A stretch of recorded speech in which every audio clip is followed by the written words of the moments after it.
Hey, Sam fans!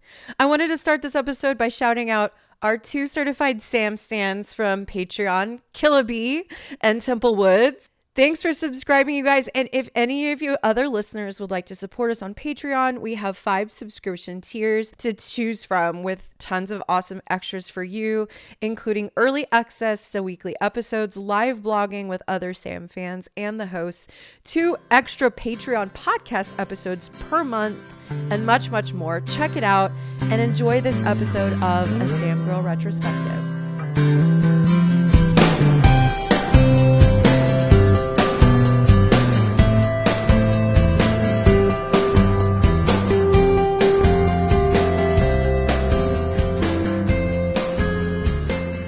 Yeah. Hey, Hello, Jess. Jess. Can you hear Hi, us guys. okay? Yes, can you hear me? Yep. Sound Yes. good. We're ready Great. for episode 3 of season 2 of the podcast. We're going to cover 2 more episodes today, right? We're doing Simon Says and we're doing No Exit. Yes. You guys ready to just get Yes, into indeed. it? Yeah. Let's do it. Okay, so Simon Says is a really interesting one. I got it confused with Children Shouldn't Play with Dead Things, I think, because they have similar like things going on, I think. Right? Like there's mind control in one, and then the one before with the zombie, like he's controlling like where she is. Anyways, I got them confused. And so I thought when I started Children Shouldn't Play with Dead Things that it was going to be Simon Says. And then anyways. So the cold open begins with a man of color, so we know he's going to die because that's how the show always goes. And the exposition, in my opinion, is like really, really good because it shows that this man is really good friends with the guy at the pawn shop and that they're like just, having a friendly rapport. And then it very subtly lets us know that it is not normal for this man to want a gun. And then by the end of the scene, you're just horrified by what happens. And everyone is acting their asses off. It's just really well written and well acted. But this man essentially asks for a gun and his friend lets him hold it and he ends up shooting his friend and himself. And he also is just like, no, everyone, it's okay. Like he's trying to make everyone feel like So creepy. nothing has happened. That's weird. Yeah, it's Yeah. very upsetting. And then Sam wakes up and it's this horrific premonition that he's had. So they go to this town with a lot of like Sam having to convince Dean. Like Dean's being very difficult for some reason about this. And he kind of says it's because he wants to protect him from other hunters since he has psychic abilities, but he's like, no, we need to go to the roadhouse and get like Ash to help us. So they do that and they figure out where to go. They go to this town and they find out that it is a person who has mind like psychic capabilities who can verbally make people do things. And so you think it's this one guy and you're like, this guy's a fucking creep. We hate him. And then it's a big twist, and they find out that actually he is a special child like Sam, but he has an adopted family. And he also has a twin that he didn't know about, who just happens to be someone who works in close proximity to people he hangs out with. And so he also is a special child. He has psychic abilities too. And by the end, they're able to figure that out. They get rid of the evil twin who is actually killing people. And that's kind of it. Like it's pretty straightforward. All the stuff that is important to talk about, I think, is the conversations that the boys have as they hit different elements of the story. Did I leave anything important out from the recap? Plot think point that's the wise, I main don't stuff. think. Yeah. Okay, good. I was like, I think I got it, but just in case. Okay, cool. So let's start with the important stuff. Immediately Sam is called a supernatural freak by his brother with demonic connections, Dean specifies. It's like, okay, we're only a few episodes in and we're already telling Sam he's a freak. And I He know that tries to soften it by saying, you've always been a freak. Like, Yeah. this isn't the thing that makes you a freak. but we know what he means, right? And I feel Yeah. like he's trying to protect Sam because he doesn't want him around other hunters that might think of him as something to hunt, which we know he's I think he's betraying his own thought process there, that if he were someone who didn't know Sam, he would be in the hunter's mindset thinking that Sam was someone to keep an eye on, Mhm. which is also not great. But this just speaks, in my opinion, to how Dean does not care about Sam's emotional or mental well-being, but just that he's physically alive and with him. Because otherwise, you wouldn't say it to him that way. You would care that that would hurt his feelings. That's his one of his biggest things, is like he doesn't want to feel like a freak. It was interesting that there'd been that kind of shift in how Dean is thinking about Sam's abilities from maybe what you see in season one. And I thought that presumably what John has said to Dean is a big part of that, right? Like, Yeah. Yeah. that's been the kind of the big thing that's happened in between. He's constantly So I was got a bit what John sympathetic to has Dean. I said. think he's panicking. Yeah. Mm-hmm. Mm-hmm. He's got what John has said, like rattling around in his brain, thinking if Sam's own dad can think that way, then obviously other hunters can think that way.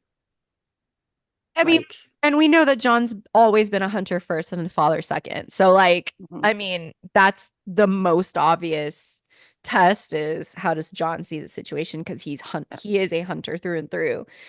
I will say, when he walks in on Sam having the vision in the bathroom, he's like, come on, hurry up. He walks in and sees Sam like at the sink. He Yeah. isn't like, come on, princess, wash your face faster. He is like, Dude, what's Sam, wrong? Are are you you all right? okay? Like Yeah. he's to me, I'm still getting Big Brother, but I'm also getting um uh Midwestern man emotions aren't for me vibes Yeah, from I him. get that. I just, when we compare him to who Dean was in season one, which I think we're able to do at this point because we're watching it with such a critical eye this time, Mhm. this is such a jump from how he talked to him on a regular basis in season one. And so I just continue to point out, like, wow, he's being really, really mean because it is such a shift, like Vic was pointing out. And there is a way to say, like, dude, I'm worried about you because this is how other hunters might view the situation, rather than being like, wow, you're such a freak, and like Yeah. there is a way to do it, and it's not how Dean would do it. But I feel like maybe 10 episodes ago he might have. I think that that's the John thing, is like Dean's really messed up by that, and I think really afraid, right? Because of what John said to him as well, right? Because now he has this like terrible responsibility hanging over him. So then he's, when Dean is afraid, he doesn't handle it very well, which you No. see in this episode, I think, a bit. Yeah. So I think that's where it's coming from. So I'm kind of more forgiving to him at this point than I am later. Yeah, he's terrified, and this is why I feel like he has so much Aries energy, because I'm an Aries rising, my mom is an Aries, and like it might just be a stylistic, like a communication style I picked up from her, but when she's up, like when she's anxious or upset or afraid, like she can be really, really like mad. It comes across as anger. So like, and so it can come across as like having like a shortness of patience, which I also have. And so every time Dean is like this, because I can tell he's like in a crisis, he's in crisis or whatever, I'm always relate in a way that I wish I didn't. You know what I mean? Where I'm like, no, you should be nicer because like it's not his fault. And I see like an element of myself in it that I don't love about myself. And when I feel that way, I'm like critical of myself. And so I think that's part of the reason I'm critical of Dean in this scenario, because I get it, but I wish it wasn't like that. Yeah. Yeah. But I agree with you. It's a big change. Hmm. Like I noted that scene as well, obviously. Yeah. At this point in the show, I forget, I've watched 4 episodes in very quick succession, so I forget which one is the one where Sam basically commits to staying. I guess I'll have to stay to be a pain in your ass. This is at the end of. That's the end of the That's third one, I think. It's the He, one with the vampires, yeah. yeah, with Gordon, because Yeah, he has to tell Gordon off, kind of like right. Dean has to tell Gordon off, and then he's So like, I sorry, thanks for being a pain in my ass. And Sam's like, yeah, you're I welcome. guess I'll have to stick around. So because prior to that, we had Sam Mhm. considering staying and not going back to school, and Dean being like, No. hmm. Well, Dean having his own complicated, dumb ideas about reaction that. to it. Yeah. But that was Sam sort of committing to not going back to school and staying with Dean. So I feel like there's also an element of season one Dean is in a lot of ways trying to keep Sam around, at least Yeah. to find dad and hopefully for longer. And then as soon as Sam commits, yep, I guess I'm sticking around. Now it's annoying. I don't know if I don't know if it's just happenstance that the switch coincides with Sam making this decision, but it feels important to me Mm-hmm. that now Dean kind of has, okay, well, I hooked him. I don't have to be nice to him anymore, which Yeah. sounds terrible when I say it that way, but I mean, I think that that speaks to a truth of just like human dynamics and like in in complicated relationships like this, where it's like I need him to stay. How do I get them to stay? Oh, now that they're staying, like I'm going to test them. I don't know. And but again, yeah. I think there's a lot more going on here because it is the beginning of the shift. And so, like, I think eventually we're going to get there, especially because he'll get into goalpost shifting and all kinds of other abuse tactics. I think right now, I think I get it more in how what Jess was saying, like he's panicked and he's freaking out. And I think he's just lashing out because I don't even Yeah. think he's thinking through it. Like he really is. We had that conversation earlier in a different episode about how it feels like he's like almost sabotaging what he wants. He wants Sam to stay, but he's being a dick and he's like, "What do you mean you want to stay? Now all of a sudden you want to stay because dad's dead?" And it's like that's what you want. Stop. And I Stop think arguing against yourself. yeah, I think that I think Dean is just he doesn't know how to keep any of it in. It's like wavy lines of freaking out all over coming out of his head. His brain is like on fire. And so he lashes out so much, it hurts my feelings, but like I understand it's coming from a place of pain. At this point, at least, like I don't think it's from a place of control, at least not consciously, as much as it will be in the future. Um, I wrote a note about how I feel like Sam is so smart and like Ash is so weird and cool. And I just wish that they got to hang out with other hunters like on a more regular basis. I wish there was just like a filler episode where they were like, it was like a bottle episode about life at the Roadhouse. And we just got to see people come through and go. I think it would have been a really good That idea. would have been really cool. I would have loved to see that.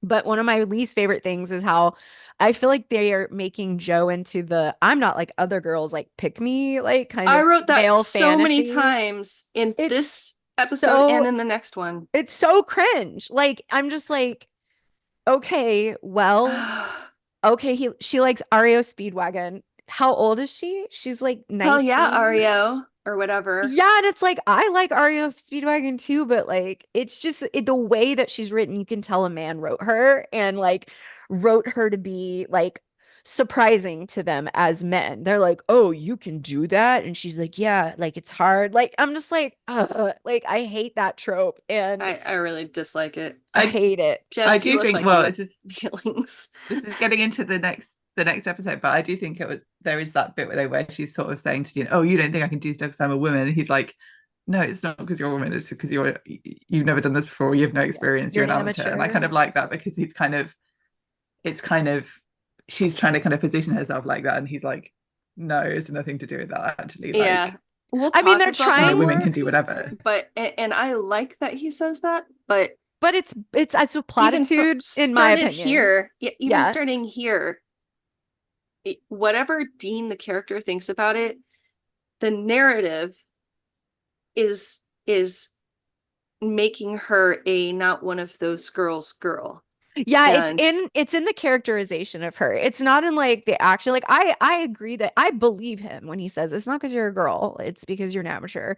But the narrative is pushing this whole like, oh look, she sits and flips a little like knife. Oh look, mhm. it's just weird stuff that just doesn't work for me, mostly because it rings inauthentic to me because I can see men in the room like salivating over what they're creating. I don't know. Maybe I'm jaded, but like it just feels icky. I don't like it. My comment about it, I think what I wrote down was that it almost seems like they're trying to make girl Dean out of her, with the music talk and the Again, knives talk. this speaks to the entire. Okay, Jess, in the last episode, we had a conversation about how every hunter has a muscle car from like the 70s and 60s and 70s, and that every one of them likes the same genre of music. And now she likes all the same music. And it just felt like when when you're on AO3 and you're reading from one author and you're like, this is their style, this is what they like. It feels like that. It feels like a writer is like, I'm a Gen X male who likes these things, and here's everybody in my story also does. And I feel like that moment with Joe, like where she's like in Ario's Speedwagon, is like exactly that. Yeah. I was just gonna say, you can argue that it's like hunter subculture, right? And so that's why, because they like, because for some reason, she is quite isolated from, like, as are they. She's quite isolated from normal culture. It seems like she doesn't identify with it, again, without getting too much into the next episode. But I think you can kind of backwards explain it by saying it's that, and that all the cultures just happen to share, the taste of You the could, supernatural except because that's Dean and Sam have been isolated from the hunting world. So yeah, but John hasn't necessarily, right? John no. Obviously is like in touch with it, and they'll get everything from him. Okay, here's my argument against what y'all both just said. They connect with what's the guy's name? Is his name Neil in this episode? Or was that the last? Andy. They connect with Andy because he rides around in a van that looks like it's from the goddamn 70s. And that he likes his twin brother said that he went to an AC/DC concert or Aerosmith. And I'm like, so every single person in this fucking series, they're not hunters. They're not disconnected from them. I'm like, does this take young place adults 30 in the years early ago? 2000s? Yeah, totally. Totally into Aerosmith. Totally into weird vans with like paintings on the side. Like, this is literally just a Gen X dude's fantasy, like, backdrop. Well, and with Joe, it felt like they were writing her stuff toward Dean specifically. Yeah, she's like a manic pixie dream girl for Dean. Yeah, which is really annoying. They're writing her as an exhibition for Dean to see, and it feels weird. I mean, that's how men kind of write women, though, because like I think like Sam even kind of says to Sarah at some point, he goes, "Wow, you're impressive. You're surprising," or something like that, where he doesn't say you're not like other girls, but he's like, "You're surprising, you're impressive." And it's like, what do you mean? Like, there are lots of women that are beautiful and smart and funny and like fearless. Like, you just are written by a man. So anyway, I guess I'm just thinking this is maybe something you could argue that the later seasons do better in terms of the writers. You get a variety of writers, so maybe younger writers coming in, so then the reference points change somewhat. So then you have things like in season 12 you get the Baines twins hunters, who are definitely a different vibe of hunter than that's true. I don't know what that means, but the Roadhouse. I'm excited to see it one day. Oh, you would love them. They're great. Think you would love them. Yeah. Yay. Yeah. But so you do get maybe a bit more diversity of reference points, albeit I mean, I would be more better than others. Yeah. I would be more impressed with Joe breaking like women's stereotypes by liking whatever she wants to like. Yeah. And having like painted nails or something. And also kicking ass. Yeah, shit, like it being anything other than what a man would think is cool. Like, yes, because that's why I just I can't stand it. Because like at some point in the series, I think I was laughing a little bit. This is again off topic for this episode, but I was laughing at Gordon wearing like this same plaid as every other hunter. I was like, so every hunter, this is just what every hunter wears. They all have the same car. They all listen to the same music. And now she's got the same shit on. Like, after a while, every single woman that comes on the show is exactly the same as each woman to a degree, until Charlie. Like, Charlie's really cute. Yeah. She comes on and she's a goofball, but it takes him 7 seasons to do that. And I don't know. not to bitch for that long about something that's like a throwaway line, because they literally have to leave immediately after the REO Speedwagon moment. But it was Yeah. something I noticed, and then I kept noticing it. And we're 6 episodes in, or at the end of this episode, we'll be 6 episodes in, and I'm like, this is still happening with every character. Yep. I did enjoy, or I do enjoy, Dean's relationship with Ellen, how Dean is afraid of Ellen. That's all. I think it's do like funny. He And I that. should think it's funny be. that he admits to being afraid of her. He Are you should afraid be. of my mother? Yes. This is also a next episode thing, but yeah. Yeah. Yeah, I think I I just am. like that. Yeah. No, he says it in Yeah. this one because she's Oh, Yeah. does he afraid of say it in it. this one too? Yeah. He He says it in said, this one and then it comes good in the next one. Yeah. yeah. Yeah, Well, yeah, and yeah. it's because he knows he's the kind of guy who a mom would not be cool with your daughter dating, especially because she does seem a lot younger than him. And he's the kind of guy who will lie to your mom's face. And he does that in the next Mhm. episode. So I was just gonna say I haven't ever liked Jo and Dean. She feels way too young for him. I said this before, but I don't like that actress because of Veronica Mars. So I just not interested in Joe as a character. But I put Dean singing Springs 100 million Dean Stan gift sets. He's singing. Jensen, like at convention singing is fun, but like I don't need him to record like an album or anything. But oh, here's my note. I swear to God, this episode is set in the 80s, not the 2000s. And like it really felt that way. But Yeah. Yeah. I like how dark the episode is, right? It's because it's Ben Edlund, isn't it, that wrote it, and he's quite a dark kind of vibes person. Yeah. But I have to say at some point, have you guys ever seen the original summary for what this episode was originally going to be like before Ben Edlund had to change it because it was completely insane? No, tell me. Someone posted this in the Discord that I'm in a while ago, and then I'd forgotten about it, and then it came up on my like like when you're watching things on Prime, you see little facts about it, like it used to do on like MTV. Anyway, Oh, I love that. the original plot for the supernatural episode Simon Said was pitched by Ben Edlund and involved a deformed twin who convinced his normal-looking brother to be mentally handicapped. The deformed twin would then have eaten his sibling in the finale. So, Wow. that's what we could have had. Oh my God, that is so deranged. Wow. Well, they just did fraternal twins instead of all that. No twin ate another twin, sadly. Dang. Sadly, Wow. Look what they stole from us. we could have had it all. Could have had it all. Oh, rolling in the deep. Twin Well, cannibalism. Oh, man. and cannibalism. Damn, he really is he's a wacky guy. That's wacky. Yeah. It's like it's dark enough like it is, but like it really was something else. It was like a kind of Yeah. The way that they made sure that yeah, the way that they had the people like kill with a smile, and they're like, "Oh no, it's okay," and she just sets herself on fire, or like It's puts the okay. gun up to him. Like it's dark, dark, dark. But that is like horror movie. That's like actual horror movie level. Like Yeah.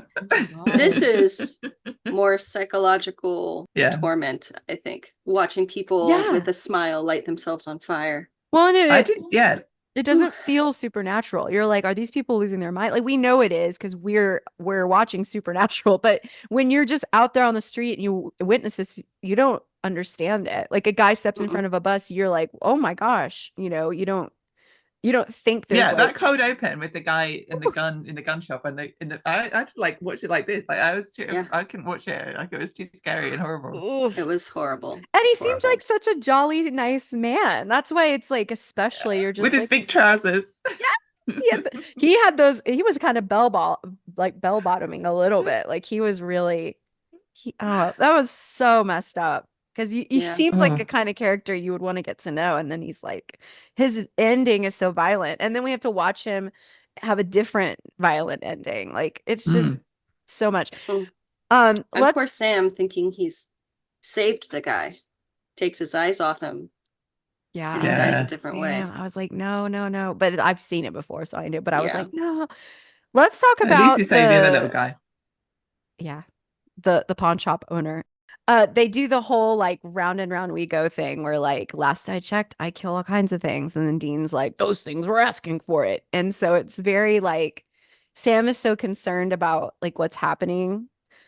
But like Dean is singing in the car and like joking around. And Sam's like, hello, like I'm concerned. I'm worried here. Like, what if this is the plan? Like, what if this is the plan for people like me to eventually do stuff that is very violent and I'm pushed into it, you know?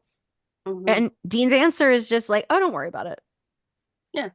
You don't have That's murder in your bones. that's Sam's like, weird. It's weird for him to downplay it. It's we weird for have a him to be trunk full of dismissive. weapons. We murder all the time.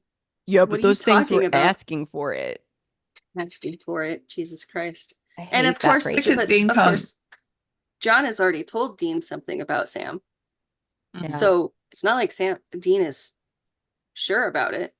So what? He's just Yeah. Well, he's in trying to denial, right? keep, Because you know that because then he tells Andy when Andy's like, yes, "What's going on when with Andy you?" makes him tell the truth. Mm-hmm. Yeah, He's It's terrified very and he funny. doesn't want to worry Sam Mm-hmm. or think about it. It is Sam's worst nightmare to have his future predetermined for him. And so I think like this conversation that he's having with Dean, like it's much deeper than just like, what if this is the thing? Yeah. He has an intuition that he already kind of knows this is what's happening. Like he's connecting the dots from the patterns of the other special children. And I guess like I don't know. It's like this is why, you know, it doesn't matter what you are, it only matters what you do. It's your choice. It becomes like this is the beginning, the precursor to that being his entire like story. And Dean is just acting carefree and dismissive to Sam's face, but then has like secret concern face as the camera cuts away, you know? And it's like, Yeah. why not just show Sam you care? He's telling you his concerns because he's hoping you do, and instead you're acting like everything's fine. I just feel like that's really deeply hurtful, and I don't understand the point of it. You know what I'm saying? Like, I think it's hurtful. I think Dean doesn't realize how hurtful it is. I think Dean thinks that that him downplaying it will help Sam think, oh, I'm just overthinking things. Dean isn't worried, so I won't be worried either. Which is why when he turns away and we see that he is worried, he's yeah, like able to show that he's worried as long as Sam doesn't see it.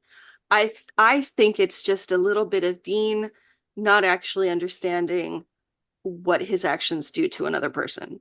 yeah, That's what I think. yeah, I think he has good yeah. I think intentions, but he's just bad at it, brothering. yeah, he thinks he's being supportive by saying to Sam, "No, no, no, absolutely not. It's absolutely no possibility that this will happen." And then Sam's like, "Well, no, can we discuss it because it is a real possibility?" But Dean thinks that if he even says that a little bit, then it's kind of He's admitting that he's actually he is kind admitting of it. afraid of He's it. playing into Sam's fears instead of easing them. I get it. I think Like, he's wrong, yeah, obviously, but I think I read that as what he's doing. I think you're right. And I think what's so frustrating to me is with the shift with like him becoming more violent, more like his father, like instantly that started in Bloodlust. We also have lost the part that we talked about in season one, where like the boys will miss each other in communication, but eventually they'll calibrate and get here. We don't do that anymore. And I Yeah. feel like Dean might start here and realize, like, try to be communicating in this way where he's coming to Sam, how he might want someone to come at him. And then by the end of the episode, or maybe a few episodes later, they would meet and he would come down and be like, okay, let's talk. And I think we get that less and less until it's phased out completely. And maybe that's why I'm so frustrated because I'm just like, no, I want to cling to what we had. But like, alas, we know where Yeah. everything is headed, Ugh. unfortunately. Um, Mm. but I will say Jensen's comedic chops are pitch perfect when he's like giving up the Impala and he's being I mind love that controlled. scene so funny. much. So funny. Can I have it? Sure, man. Sure, man, Gets him, can. gets your stuff on And in they there, just stood closes in the the door street like, for him, and then just like stands there and watches him drive away, like kind of slowly Yeah. It dawns on him and he's like, damn it. getting more and more concerned that he just gave his car away. So Oh, God, funny. I It's love it. so funny. Mm. And meanwhile, like Sam is like very efficient at stopping like the pawn shop murders, but then, you know, he feels so guilty for not Mhm. like watching the doctor. And here's a question I have. I want to see what you guys think of this next scene. So they find the Impala, right? They find it because the guy drove it off, right? And then they are trying to figure out how to track him. And I'm like, why do you need to? Didn't you find where he parked your Impala? Like, go into the place where he's at, right? Am I confused? Yeah. Yeah, well, don't they use his van to But find where he he left is? his van behind because he took the Impala. For all he knows, that's his car now. So, like, why don't they just go? Like, it's parked Yeah, there yeah. because he's there. I thought I I was agree. taking crazy pills. Like, did I miss You know, something? I have to They just wanted to admit have I that. didn't think about it. They just want to have that scene where they go through the van and they find a big bong, and it's funny. Like, I Yeah. think that's They why. want to go through the bong. The bong. They Again, want to go to the van. the van from the 80s from like Mhm. 1981. They want to Um, find the big bong. They want to find Dean has to see that tiger and say it like evaluatively, like it looked good in the Impala, I think. Like, oh, I like that such a tiger. dork. I just don't get it. I was just like, isn't he in No, there? you're Like, right. It makes no sense. go over You're there. right. It makes no sense. I was effectively distracted from it by the bong, probably. But yeah, you're absolutely They right. call it Moby Dick's bong. Moby Dick's bong. Yeah. And I feel like the implication is something else, but okay. Yes, yes, Um, absolutely. Also, this really upset me. Y'all are gonna tell me the same stuff as before, but like, why is Dean being such a bitch about Sam's visions and his instincts? Like, we have already seen this play out every single other time. And he's also defended the process to his father like 6 episodes ago. And he's still like, well, we don't know it's him. And I'm like, why wouldn't you think it's him? Everything adds up. Like, Yeah. what? Well, here's the reason, Audrey. I knew you were going to say Dean this. Dean is not wrong in the narrative, I knew you were going to even when he doesn't have any evidence to prove his opinion. This is a perfect example. That's not why, though. I think This is it's because he thinks that Sam is projecting on Andy, so he doesn't want Andy to be the one that's guilty because it means that Sam was right, that the guy's that he'll be that it means that Right, Sam is right, but destined to be a killer, right? That's actually why. But every bit of evidence points to the guy who can control people with his mind. At this point, sure, there's of no course. idea that there could possibly be twins. There's no report of twins in Andy's history. Every bit of evidence, Andy was even on the phone at the time the guy got the call to step in front of the bus. Like, it's just a really good example of what you do point out regularly, that like without evidence, like the narrative will support Dean's claim over Samuel's like piles of evidence. I think what you're saying, Jess, is correct. I think like character, if we're talking like character, yes, that's why. But like when the narrative is like, haha, Sam, you're fucking wrong. When what? Why wouldn't we think that to begin with? It makes me crazy. yeah. But it's also more interesting ethically, right? Because then you get to like, well, the guy did kill somebody. Sam's right, like he is a killer, but then Dean's also right. He only killed the guy. You know, he actually saved someone by doing that murder. So is that more analogous to what Sam does? And they but have then that there is conversation also an toward the evil end. one.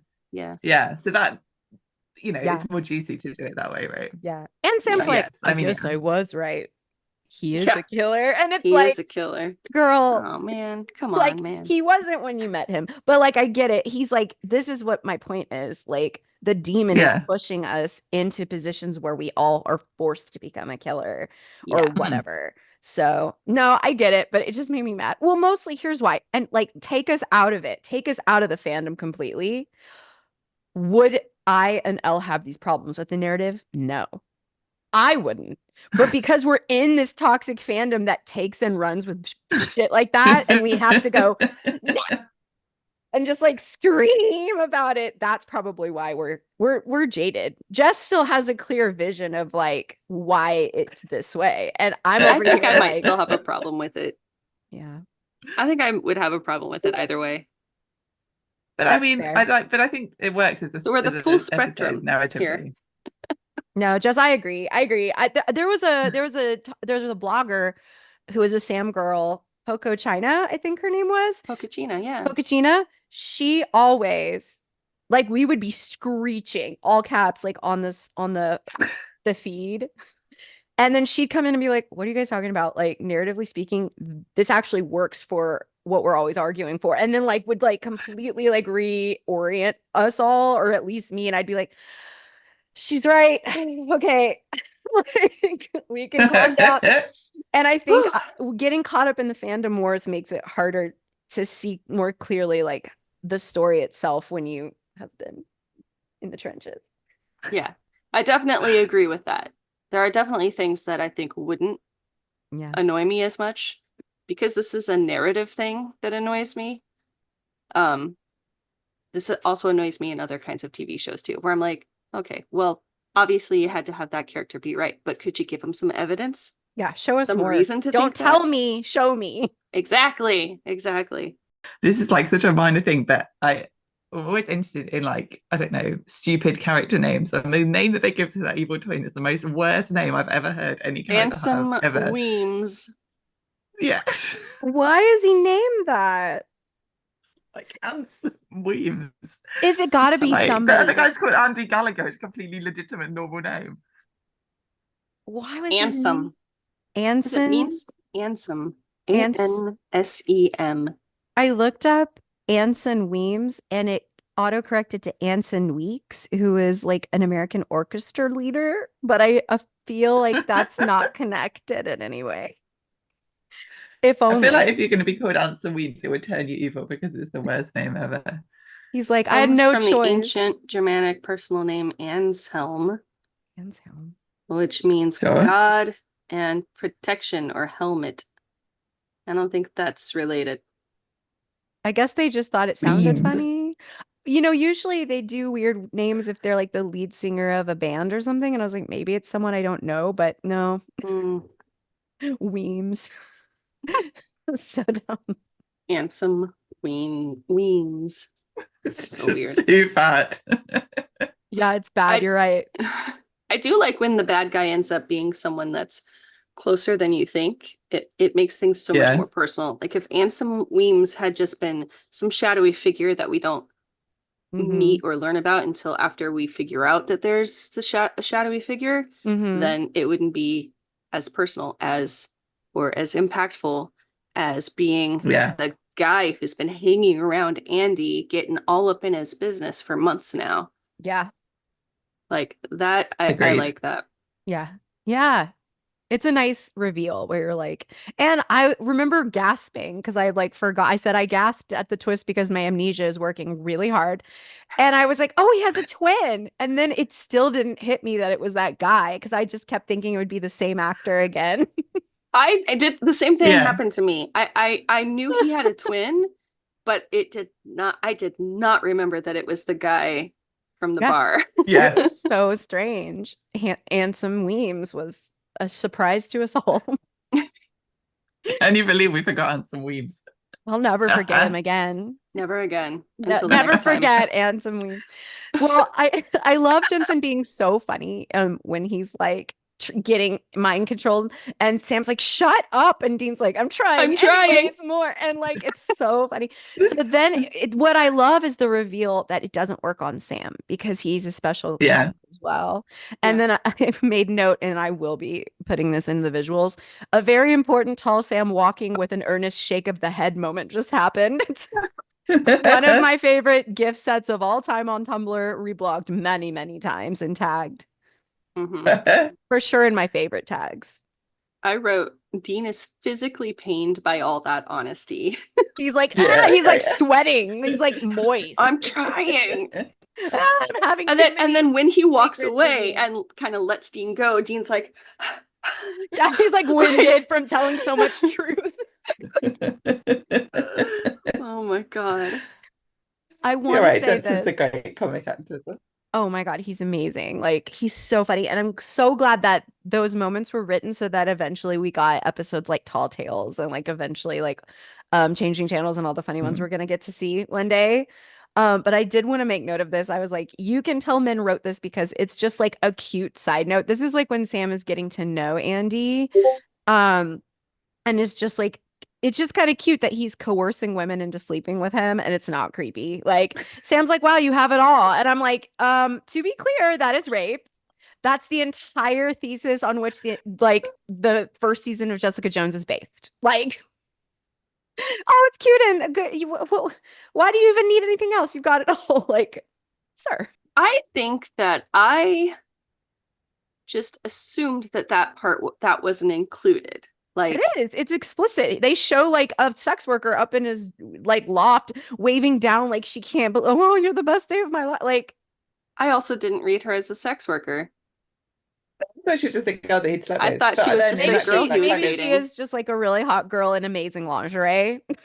But I read her as a sex worker. I feel like I read her as a hot girl, but that he had kind of persuaded her to sleep with him. So, Either like, way, not Read her yeah. as a sex worker, hot because- girl. Yeah, he guess he with wouldn't the need a sex knowledge that I worker if he can have- control her. So Right. Yeah. With the knowledge that I have about Andy, I think he literally it just didn't occur Would to like to think he me. didn't do that. Yeah. no, he Right. had clarified. I never used that on her, the girl he really liked, who he worked with or whatever at the bookstore. I never Yeah. used it on her. And he could have said, I've never used it on anyone in that way. I really only thought he was saying that because he had to use it on her in that scene. I've never used it on her. Not It's for sex to me, reasons. it's implicit. That's implicit because they didn't have to show the girl he was having sex with before. You assume, oh, the whole thing is in sequence. He has the coolest like weird robe. He has the coolest van. People give him whatever he wants. They pan up to this girl in the window, going, "Oh my God, sex god!" And like he's like, "Hey, it is an entire montage showing he has it all because of his mind tricks." yeah. And I then think he you're right. I think- clarifies at the end that it's just on her. He's never done that too because he actually likes her. She's a real person to him.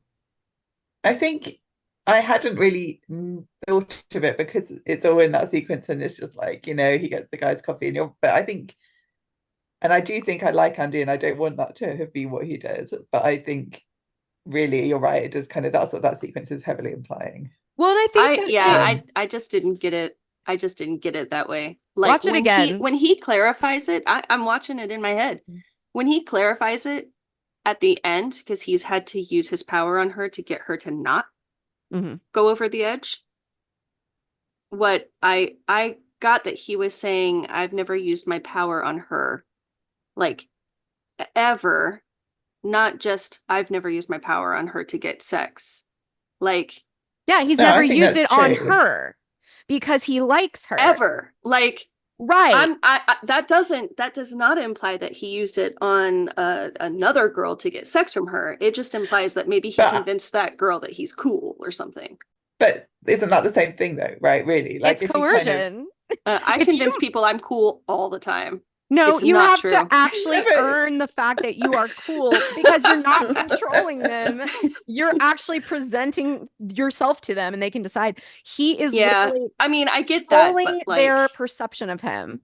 And he I don't think that I heard that line at the end about like where he's like, I'd never used my thing on her. Like I think that was just about her and he was saying, you know, I'm trying to be myself with her and I really like her and stuff. But I do think that sequence with the girl at the beginning does imply that he was kind of, that's one of the kind of perks that he gets from his. I'm gonna live Yeah. in my fantasy world I'm where not. he's a good That's he's what a good happened. person.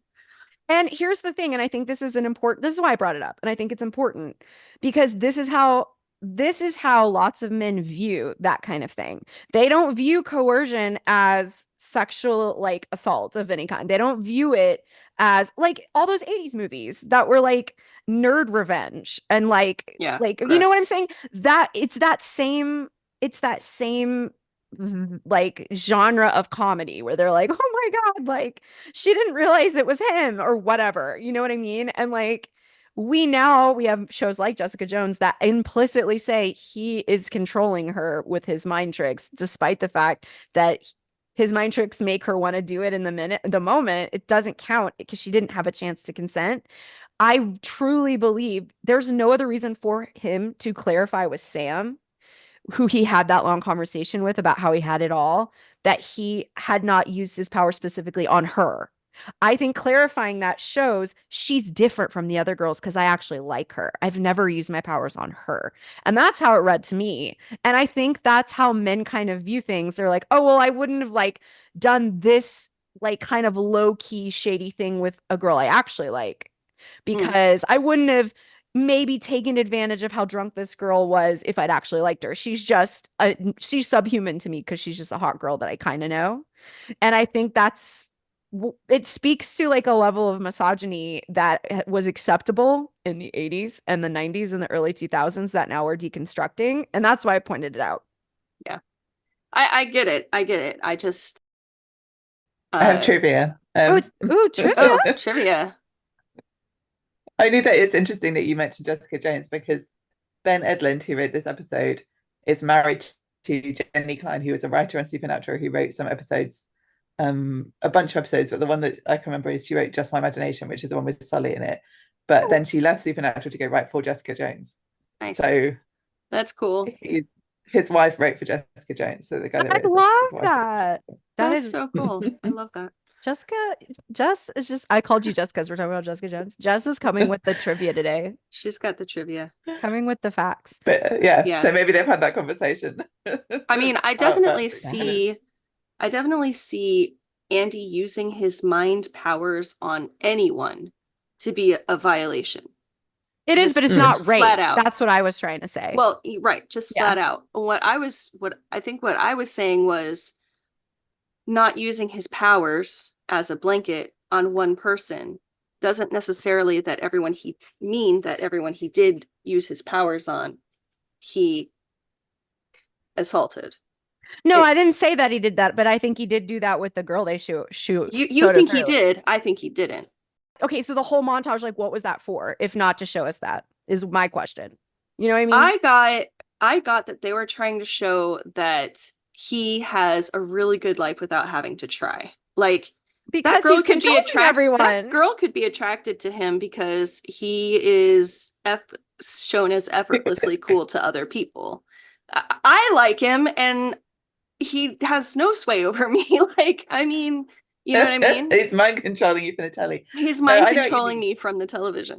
I'm just saying sometimes people are just attracted to who a person is. And what I was getting was that this ability was giving him the kind of freedom to just be as cool as he wants without having to worry about money or skill or whatever, and that's attractive to people. That's what I was getting from it. That would be nice. Okay. I do think it's interesting because in season 4, I think it's season 4, there's an episode, Wishful Thinking, where there's a guy that uses a wish to make a girl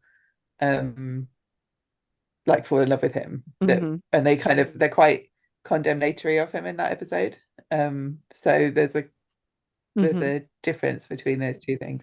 Yeah. But we can talk about that in season 4. Yeah, I don't see why they would show us that montage to show us his powers working for him, and then she's the exception in that. No, I know what you mean. Doesn't make any sense to me. I like Andy. I understand that it doesn't make any sense to you. What I'm trying to say is I get where you're coming from. I didn't have that feeling at all during that scene. That's all I'm saying. Well, because I brought up what you said to Corey because he watched it with me this morning, and I was like, ugh, gross, because he like uses powers. And he was like a rapist or whatever, or at minimum coercive in the bedroom. Like, and there's nothing that shows us that he's not. And there's no reason for him to have clarified, in my opinion, at the end, that she's the exception to not using the powers because of that conversation with Sam.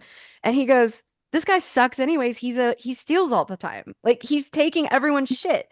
He was like, that's terrible. And like, obvious that it's bad. But like everything he does isn't cute. He's a fucking thief. And I was like, you're right. He's just stealing everybody's shit. Like, he's not making an honest living. Like, if he used his powers to, like, I don't know, like, give us some kind of, like, go to fucking Congress. Go to Washington, man. Yes, have them fucking change, like, how bad is it that both of the U.S. people's first thoughts were, please go to Washington. Break the laws that actually will get us like free healthcare and shit. My God, codify Roe v. Wade with your mind. He's just like a little stoner guy trying to live his best life. He's trying to, and he's a selfish, coercive, manipulative piece of shit. Let's be real. His crimes aren't huge. He's not murdering people, Oh. but that's where we're drawing the line. You can he's a likable, funny guy, and he can also be doing all those weird, selfish things. He's took that guy's coffee. Like, I'm sorry, he took the Impala. Like, what are we talking about? He took the Impala and then left it in a place findable. I mean, Oh, what a sweet thief. I love that for I mean, like, what are we I actually don't have as much of a problem with stealing, I think, as other people do. Yeah, steal from a corporation that deserves Yeah, it. But absolutely, you're taking a What coffee from a guy off the street. It's so rude. Taking coffee from a guy off the street, like, not It's great. I wouldn't want my to take caffeine from a person. indefensible. But I think taking the Impala was a very intentional, please stop following me. Here's how I'm gonna make you stop following. Yeah. He took the Impala. See that. I could read that. Yeah. I've always just and then he thought left it. It's not like he sold it for parts or junked it or anything. Then that would explain why they needed to track him, because they're like, oh, he left this here for us as a message to leave me alone. And then he wasn't there. Yeah. I could get on board with that. Yeah, I could do that. Actually, that solves that problem. Okay, great. Thank God. I was so worried. Oh my goodness. That was that had me. I wasn't going to sleep tonight with that plot hole hanging out there. Okay. Having established that Andy is a bad guy, I do think I felt very sorry for him in the end, and I thought it was kind of a good ending that he's like, but now what happens to me? And they're like, well, good luck. I don't know, figure it out. Figure it out. You're gonna have to do some soul searching, brother. I mean, he still has he lost nothing except that one woman. Honestly, he had to kill someone. Yes. So he lost a part of himself, I think. As far as where do I go from here? Go home, take a shower, reflect on yourself. Literally, no other part of your life has been taken away from you. Like outwardly that we can tell. Yeah. You haven't, your home is still there. Mm-hmm. You still have your gift. Let's start using it a little more responsibly. You murdered a person and you're supposed to feel bad about that. Yeah, that's true. Go sit with it. Jess, what were you going to say? I don't know if he murdered a person. He kind of killed a person, but the person was self-defending. He was defending. He killed a person in self. You're right. Defense of someone else. But you know what I mean. Person it's not like he just murdered him. I'm with you, Jess. Yeah, no. I'm also with you. I just said it that way for effect. Yeah. And it's a big deal. It's a tough life. Yeah, it's tough. It's tough. He was touched by okay with it. demon blood, and this was ultimately what was going to happen, regardless. Yeah. Do y'all the TikTok trend twin? Where have you been? Do you know that? Mm-mm. Oh my God. Okay, well, I will be linking us to one of those memes, but I started singing that song where they revealed it was twin. It was like, twin, where have you been? And then he goes, nobody knows me like you. No, it's so funny. No, and I live on TikTok. How did I miss so funny, and Corey didn't get it either, so I remain alone in my experience of this meme, but I will share it. Send me. I shall. You send me it once and it will be in my algorithm. Knows me. It's just so funny. It's just in fact, you saying it on this podcast will get it into my algorithm somehow. Yeah, you're right. Probably. Oh my God. Should we talk about Ansem himself? Yes. Just casually admitting. This is where I was like, oh, just casually admitting to rape. Cool. Mm-hmm. This is where I take all my girls. Great. Awesome. Fantastic. Nope. He makes her slow down when she's undressing. Evil. Oh. So during the other times that he told people to harm themselves or other people, they were very calm, telling everyone else it was okay. And yet I forget her name. She is weeping. Incredibly upset. She is weeping. So is he allowing her to feel fear because that does something for him? Maybe. Yes. Because I think the smile of the other guys was for the crowds around them, like Publix, for the public's benefit, but for him, he wants to see her suffer. Maybe. Ugh. It's so gross. I just really love that, like, when he tries to, like, Sam stops him and he tries to mind control him. He's like, you really don't want to do that. Sam just punches him in the face as an answer to, this doesn't work on me. I do like that. Yeah. Yeah, that was pleasing. Oh, I also he also Ansem also says to her, when we're done here, when he's giving her the final, like, you're gonna go and jump off of that thing, Mm. he prefaces it by this phrase, when we're done here, which I think I missed the first time Oh, watching this, yeah. because that is very clearly something is happening in this car, and when I'm done doing it to you, Hmm. you're gonna go off yourself. And I was just like, No, I think Creepy. I missed that the first time around, because that, whew, wow, gross, I really hate it. so gross. He's the worst. I'm glad that his brother ends up having to kill him. Like, he's like a terrible person. He's rotten to the core. Like, there's no Yes, no redeeming redeemability. him. And he's too powerful too. Like, he can do it without verbally, like, speaking it. And I don't Uh-huh. know. How do you deal with this Which is how person like Sam that? goes down, Hmm. right? Hmm. Because they think they've got it. He can't talk. Then he I does it with his brain. Oh my God, I forgot to talk about when he's walking up to Andy at first. When Sam is walking and he's doing that, like, he does that, like, not like he shakes his head all earnest. There's a moment where Dean's trying to come up behind him and he stops him with his hands, and Dean, like, stops. He just pulls his hands up, like, stay back, because he doesn't want Dean to. Oh, Sam does. Sam Yes. does it, and I I forgot to love write anything it. down about that, but I definitely was like, oh, It's my I'm into that favorite. moment right I there. love it because He like he's like, I'm pulls him gonna deal with off. this. It doesn't affect me. Dean's coming up behind him and he stops him with two hands. He stops Dean, and Dean's like, okay. Yeah. And I just love it. Yeah. That I was just love great. it. That was really great. Let's talk about the end and then do last thoughts, and we can rate it. They end up at the roadhouse, and Ellen confronts them about, okay, like, we have to be aligned, because if there's a war coming and something big is happening, y'all owe it to the rest of us hunters to know. And Dean, like, doesn't want to talk, and Ellen goes, "Watch your tongue with me, boy." And I'm like, but he's afraid to let this information out because of he doesn't want his brother to be a target, but they do end Yeah. up talking about it. And I think, like, drinking about it, because I guess it's a lot worse than they thought to begin with. Yeah. I mean, so Ellen is kind of laying down the law about it. Mm-hmm. It's like, this isn't just about I'm you if the demons are doing all this stuff. Fair enough. and I get that, and I agree with that, but from like a personal standpoint, if I was in Dean or Sam's position, Mm-hmm. I would be a lot more wary about saying anything, honestly. Yeah. As soon as they start saying any details about how to find these kids, she is going to come to the obvious conclusion. Oh, gee, those are the exact details of your life when you were young. Like, she knows the details of his, Yeah. Yeah. but she doesn't know about the psychic kids and that there's something in common with all of them. So they can't be like, Doesn't she yeah, in this conversation?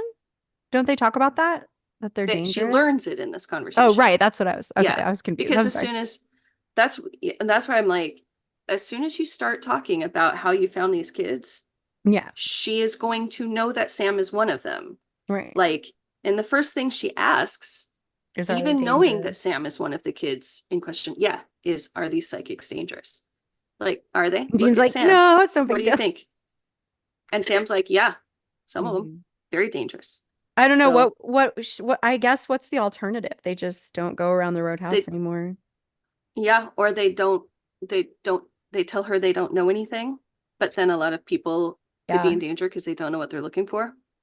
It's like It's really all bad it's options. all bad. And I think in season one, we talked about Sam being, like, honest to a fault in one of the episodes where he just, like, oh, I think Yeah. it's in Bugs, where he just wants to, like, talk about, like, the truth, tell your dad the truth. And, like, it kind of Yeah. bites him in the ass or That's whatever. not But going to work. I think in my position, if it were me, I would want Ellen as an ally. I would be like, this is what we're doing. And Yeah. you have Ash here, who is, like, such a resource for us. And it Yeah. would be really helpful to have, like, your finger on the pulse of, like, what hunters have been figured out coming in and out of the Roadhouse. Like, I guess I would just need her to be like, I would just need to be like with her, don't tell too many people because we could be, there's a way to communicate that. And I just feel like they don't ever communicate, but it's like, just Yeah. don't make us a target, whatever you do. Yeah. Don't mention Sam in any of this. Tell people Mhm. that there's an issue, but they haven't been in the hunting world. Maybe people have no idea the circumstances, and John certainly wouldn't have told people. Yeah. Well, I think So Gordon says, or maybe Ellen says, one of them says, like, you know how hunters talk, and they go, we don't really. yeah, And I was like, we don't, because they're not in the community. They don't know, right. which means they can talk about the the psychic children to hunters, other hunters, as long as Mhm. they don't mention anything about themselves, because those hunters won't know about Sam's early life. Which, and trusting Ellen, just I like it, except that then there's the next episode. Oh, she's trying so hard. She's trying to go hard. Okay, last thoughts on this. Let's rate it, and then we'll talk about that episode because I really like a lot of elements of it. Do y'all have any final thoughts, or did we cover them all? We covered, oh, We Ansem covered was them. communicating with Yellow Eyes at least a little bit. Yellow Eyes came to visit him in his dream and told him how to practice and get his strength up. And that's why he was able to like do what he could do. So I That's was so wondering, creepy. was he corrupted by Yellow Eyes, or did Yellow Eyes go to him first because he was already like evil as That's a just a bad human? good question. I don't know. I feel like a lot of people, if they had a dream where a demon was talking to them, they'd be like, "Oh, what a weird dream." But obviously, there's something about that guy that Ansem Weems, who was like that kind Well, of flattered something in him, right? Or it kind oh, of lined up with something about how he saw himself or the world, or yeah, that's a good you know, point. Well, and if you had psychic powers and a demon visited you, you might pay more attention to mm, it. I don't know. true. But I feel like if it was Andy, he might be like, "Oh, I smoked too much weed" or So something. You know, like he weird. wouldn't necessarily. I'm never doing that strain again or Yeah, exactly. whatever. I gotta talk to my weed guy, man. Yeah. I think this stuff was laced. Uh, yeah, I All think that's right. all I had. Yeah. Or if it was Sam, Sam would read it as sinister and he'd be like, "Oh, you've got plans for me. What does that mean?" Whereas Anson was like, "Oh, Yeah. great. Of course Oh, you have plans great. for You've me. got I'm such an plans? important guy." Email him to me. Let's get to work. Like, Yeah, yeah. Oh my God. Okay, let's rate this episode. Wardrobe judgments. Descriptors are horrendous, adorable, genuinely good, or terrible but great. Let's It's start with, not even wearing. I don't even remember. Let's start with Jess, and then we'll go to Elle, and then I'll finish off. I literally remember what he's wearing. Obviously, he's got his little broken hand, which is like actually Jared did, which is Hmm. appealing. But I, I feel like it's probably terrible but great, which is kind of That, often where I land on Sam's wardrobe in the early seasons. yeah, Um, that's I don't totally think it's fair. particularly good. That's totally Um, fair. Elle, what did but you I think? can't remember much that's distinguishing about it. I know, yeah. yeah, when I can't remember much about what he wore, I usually go with adorable Right. because It it wasn't wasn't bad it enough to wasn't stand out. right, and it wasn't great enough to make me go, wow. Like Yeah. there wasn't a t-shirt moment or anything. Um, so yeah, I'm gonna go with adorable. I did like the Cool. cast, though. That was I cute. think I'm gonna go with adorable. I had genuinely good, but like it wasn't good enough to stand out, really.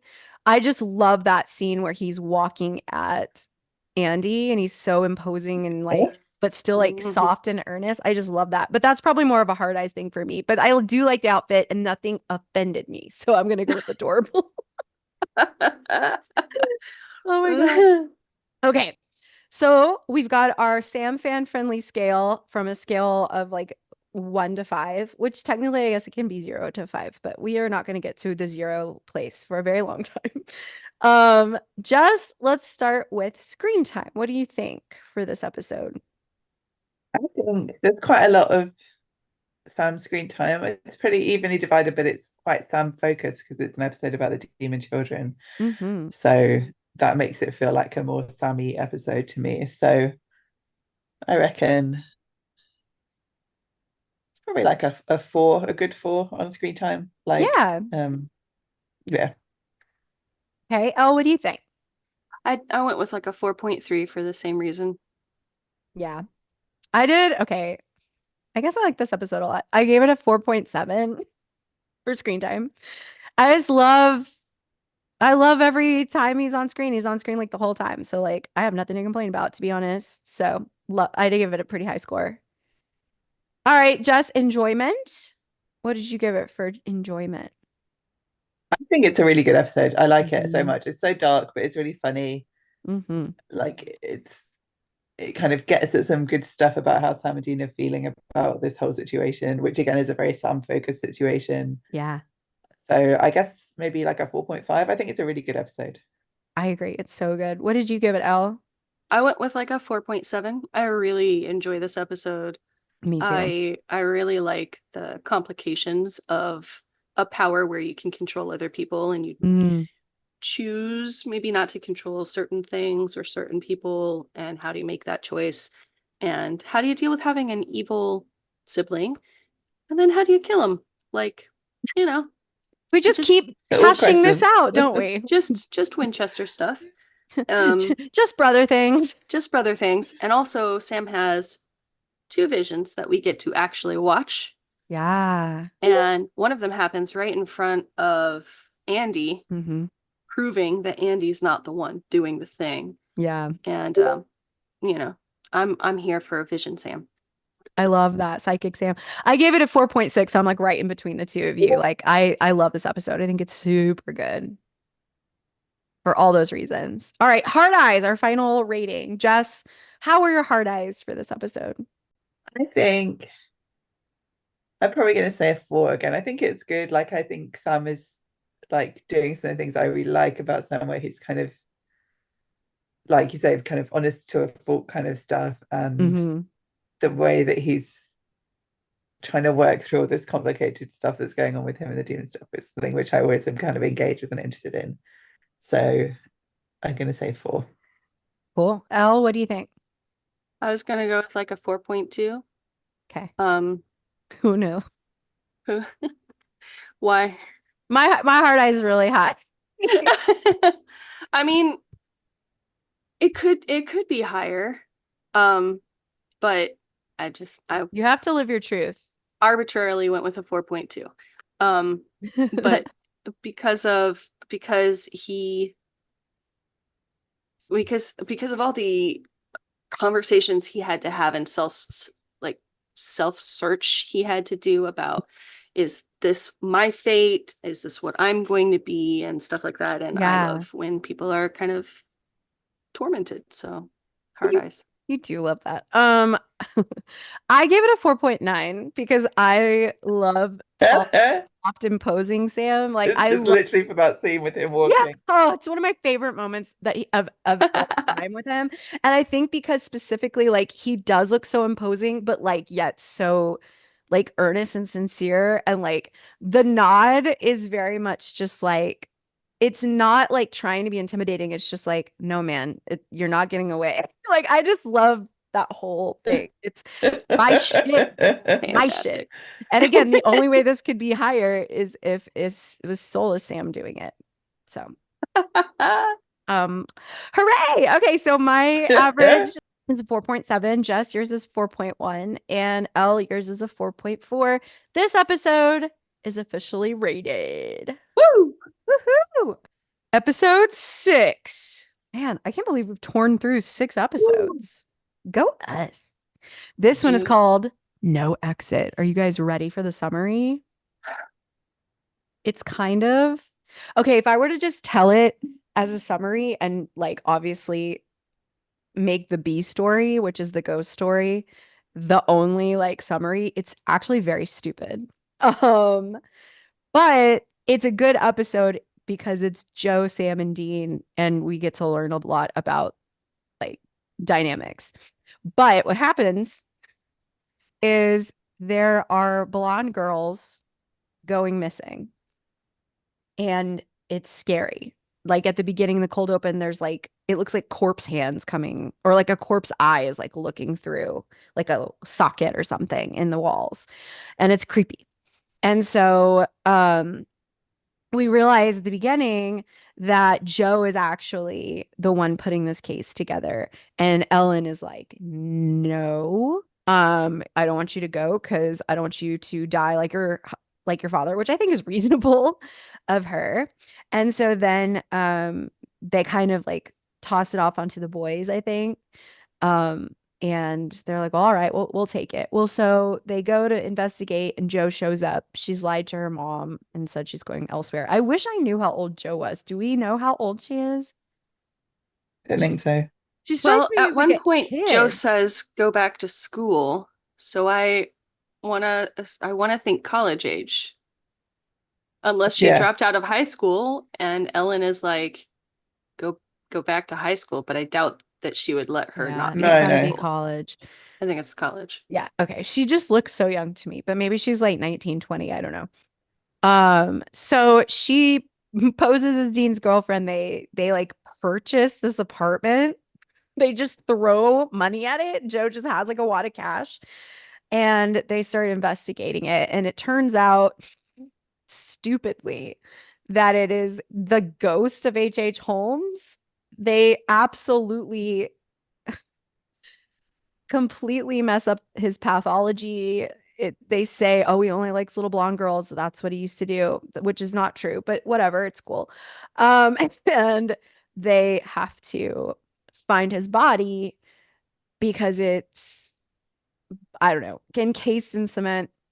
And they realize there's no way to do that because he was buried like in this field where like 127 like other prisoners were hanged at some point.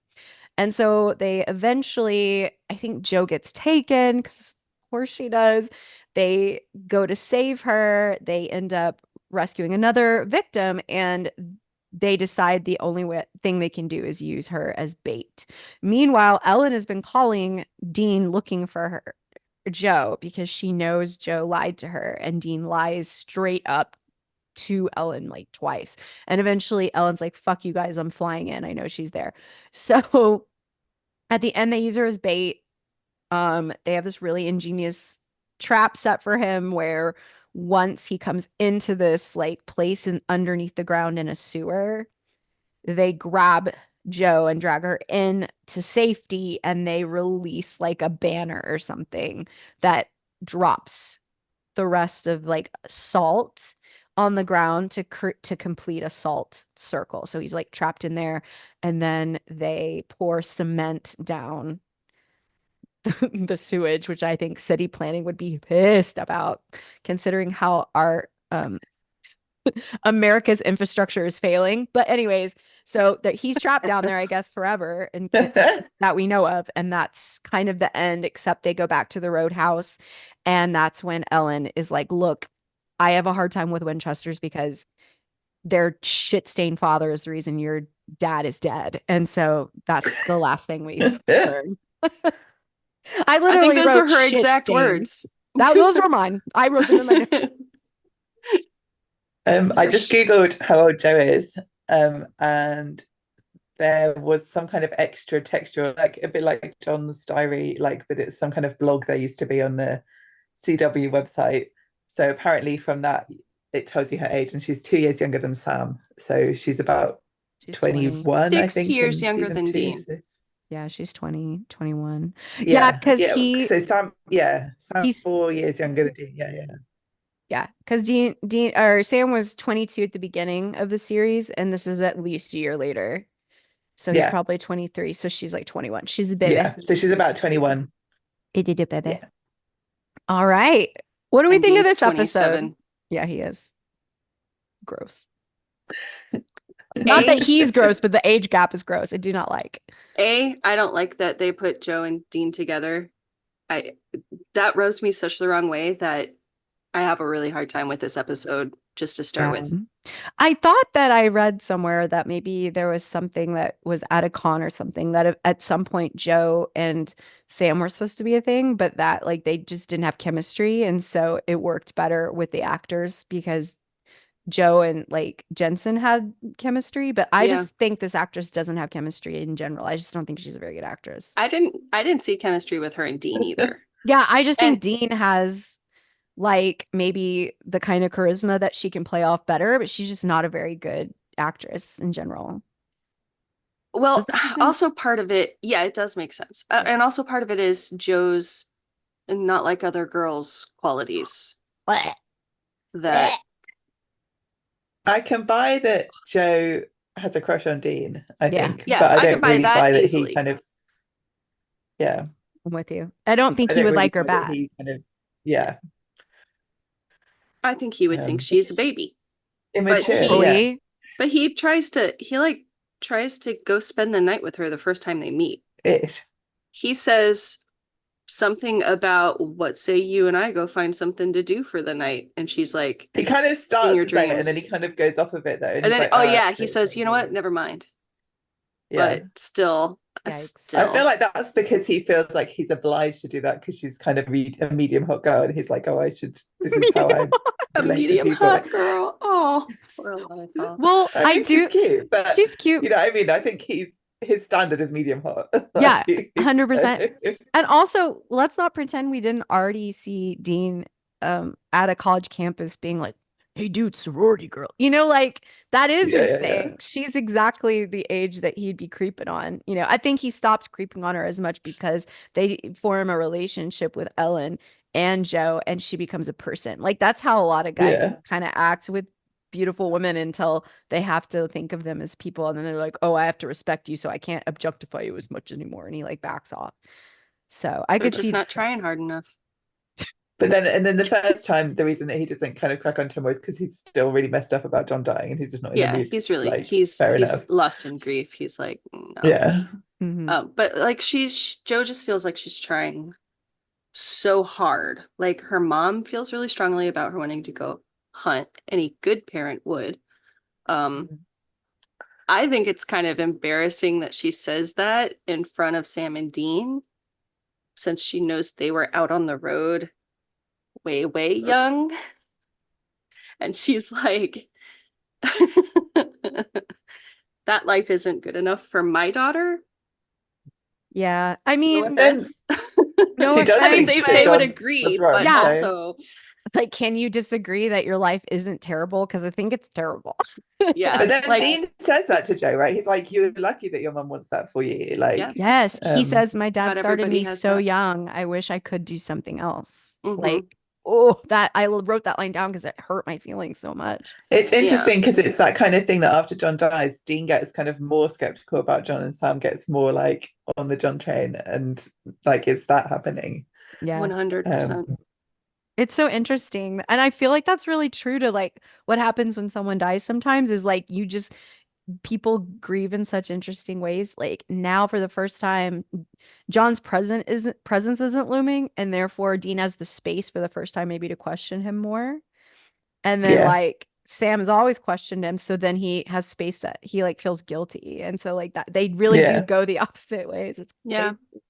Well, Sam, it's also kind of the lack of John's presence for Sam also gives him space to not have to constantly be pushing back. Yeah, you're yeah, right. He has space not to be on the defense all the time Yeah. and actually feel the yeah, love that he probably has for his dad that he's not able to tap into all the time when he's trying to like protect Yeah. himself. John applied a pressure in both of their lives Hmm. in completely different ways. And now they're both mm, feeling a release of that pressure, and it's causing them to kind of cross purposes. Yeah, yeah, It's interesting. and it's really just well written that it's just so true to real life and I don't know if they did it on purpose, yeah, but I think it's because they're drawing from experiences probably of real people and so it really plays through like I don't know, like psychologically it makes sense across like all the way yeah, through. yeah. I think that's what this season does so well. It's like the whole season is kind of the fallout of what happens in that first episode, and it's really well Yeah. done. Yeah. Just gonna say, did y'all catch the dated pop culture reference about Katie Holmes entering Scientology? Yep. Yeah. I mean, it's dated, but Oh my We've gosh. seen that story play all the way out to the other side. It's crazy now. yeah. Wow, times have I I'm do changed. think it's sorry, so Jez, interesting what were that you saying? stuff. The stuff about Jo going to college, and then she's Mhm. like, "Oh, I didn't fit in at college. I was a freak with a knife collection," and I always am sad that she and Sam never talk about college. Mhm. But it's just a good.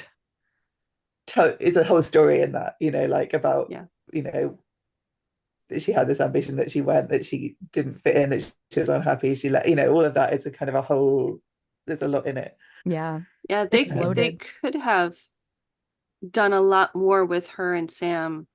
And even if they didn't Mm. think they had chemistry as a couple, they still had stuff they could have talked about. Like Yeah. Sam didn't want to go back, but I'm sure he also felt like a freak with a, Yeah, paranoia streak because he was probably in college looking over his shoulder all the time because everything looks like a hunt when you're a hunter. Like they could have interacted in Yeah, there's so many missed opportunities, I think. I agree. There's a lot they could have done. I think honestly, I might be being really hard on this actress, but I feel like I don't know if she was able to give more than she gave.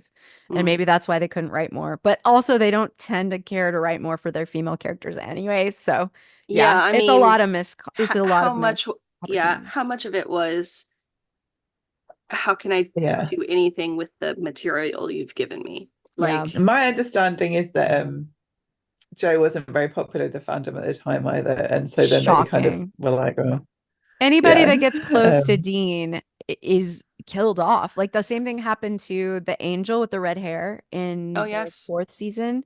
Like Mhm. she was supposed Anna, to be, Anna, yeah, wasn't yeah, she supposed to be? Anna was supposed to be like the role that Castiel eventually stepped yeah, into, and they killed her off or whatever because the fandom was like rabid against her for whatever reason. And she I was, think, well, we know the reason. I mean, right, Yeah, but you I think know, the writers at the time were like, people were moaning as we didn't have enough women in it. We gave you a woman, which obviously, as discussed, maybe not the best written, but they were like, we gave you a female character and then you didn't like her, so so we killed her. Now we she's we're like, gave dead. what you are we supposed to one. do? You didn't like that one, So now so now you don't get Yeah. any we more. kill them all. But to Oh be my fair, in season gosh. 3 they do Bella, who's a whole other kind of female Love character. Bella. That's the kind of dynamic Dean needs. Some like Yeah. woman who's gonna kick his ass. Like that's the Yeah. kind of woman that Now, Dean needs. agreed. I will say you just percolated a thought in my head. Dean says he couldn't see Jo working a case. And I get that Yeah, I don't because like it. so far he's only Mhm. seen her oh right, punching him square in the face after he thought he had a leg up on her with the shotgun. The Right. very first time they met. Oh, I wonder why doesn't he think she could work a case? Certainly not because of her skill set. Yeah, I don't understand why he says it except that she's a young woman. She's a young woman. That's why he Um, says it. I also I say can't see it any other way. it's hard for me to see it any other way too. I also said like Jo can't do the job if she's never given the opportunity to do it. And so I don't see like it's the perfect I feel like it's a good situation for her to go with two guys backing her up that are like lifelong hunters. And I get why Yes. Ellen doesn't want that because it's their father who ended Yeah. her husband's Ellen's life. reason Makes for it total not sense. being Winchester's makes Mhm. sense. Yeah. But Like mother, like Dean's father, like son or whatever. but Dean being like anti it doesn't make sense because he doesn't know the No, history. and that's what I mean is like, can you picture doing it? It's like you can't because you're a sexist. Like, I'm not trying Yeah. to be a bitch on this episode, but it's just there are some times where you just well, yes, I can picture it. I can picture women doing things. Can you not? Like, you know what I mean? Oh, And you so, can't. Yeah, It's like, you also can't that picture. he's saying don't go into hunting at all. He's like, don't make this choice, like, yeah, because you don't don't have choose to. this Like that's life. that conversation that he has with Mhm. Yeah. her. You don't have It's to I choose Yeah. the life, so don't. I get it. and I I get get it. that. I get that. I guess it was just that one line for me when he says he could you just see Jo working a case like this? And I'm like, I get not wanting her to be a hunter, but yeah, I can see her working a case like Like this. maybe Yeah. if they had said But because so can he she, really, because that's why it's worrying him, because he yeah. knows that actually she wants to do it. And Yeah. I could see it if they had said, could you see her working this case and then clarifying because she is the exact profile of the victim in this case, that would have been okay with me. Like she is exactly what they said he's after. And so, but they just, I don't know, it just Or was like out there and like we have or to like make our make a comment like, man, if she's gonna pick a first case, it should not be this one, or something like that. yeah, Like, or she looks like the victims.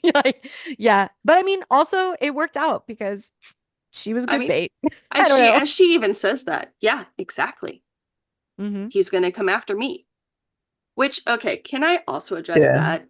The lore Hmm. behind this particular spooking Okay, I is have a lot to say about this too. Please okay. continue. He snatches a small blonde girl every few decades, and now he's just gonna do three in a row? Thank you. What? It doesn't make any sense. Maybe there's just like an abundance of small blonde girls at the moment. He's like, well, I would turn them down. Small, It's Getting yeah. greedy over funny as well. here. Until recently, small blonde girls were very rare. They did It's not Yeah. just, exist. well, Small blonde yeah, girls living alone in that building. yes. Well, and this is what Oh, I said. I got so excited because like Sam's true crime hyperfixation is coming in clutch to identify like H. Holmes' original name, which I listened to like Yeah. an extremely long podcast series about H. Holmes. And there was like 7 parts or You and Sam something. both. I know me and Sam would like totally like queen out about true crime. But like he didn't just the pathology was all wrong. Like they were like, yeah, this is how H. Holmes was. And I was like, y'all could just do H. Holmes. He's scary. But instead they're like, he only likes blonde girls and he does this thing. And I'm like, why are you lying about this? When he literally just killed whoever gave him an opportunity to. Like, why? Like, guys. because they had to match Joe. But I mean, she could have just been bait because he wanted to kill people, like, and she would have been a people in that house. Like, I don't know. It just Yeah, I make, mean, or how about this? Don't make it H. Holmes. yeah. Like, Well, I think, yeah, I see from a putting the case together standpoint, like, okay, so they're going down the names. We have to make it a name that someone would recognize as the real name of a killer. But that is so much to fictionalize. they could just make up a serial killer. Right. But then I don't know. That feels like it's so much to fictionalize. Just Like base you're him off going a of like long Ted way. Bundy. Just be like, oh, Ted Bundy liked brunettes with middle parts. Just be like, yeah, that was a serial killer, Jiminy Billy Bob, who like hated blonde chicks or whatever. You just You like mean just Jiminy Billy Bob was buried here? that's Holy a shit. that's a Handsome Weems. that's a Friends That's the real reference. name of Ansem Weems. I stole it from Friends, but it's one of my favorite fake names to use. That's fantastic. But like they could have just done that. Like, anyways, I had a Yeah. huge problem with that because as much as I love Sam and his true crime fixation, I was like, he's getting it wrong. Uh-huh. But can I Yeah. also say Joe's hair is too perfect? Like, why is it perfectly? It's always perfectly, and it's perfect in an annoying way where it's like flat and all the curls go the same way. I'm like, someone needs to mess this girl's hair up so it looks natural. It looks like someone sat her down, curled her hair, and then sent her to the stage. And I'm just Yeah. like, this And is said, don't move too much. it's bad. I said this, it's too perfect, it's distracting, and I mean that as negatively as I can mean. Oh Yeah. God. Sorry, Joe. Uh yeah.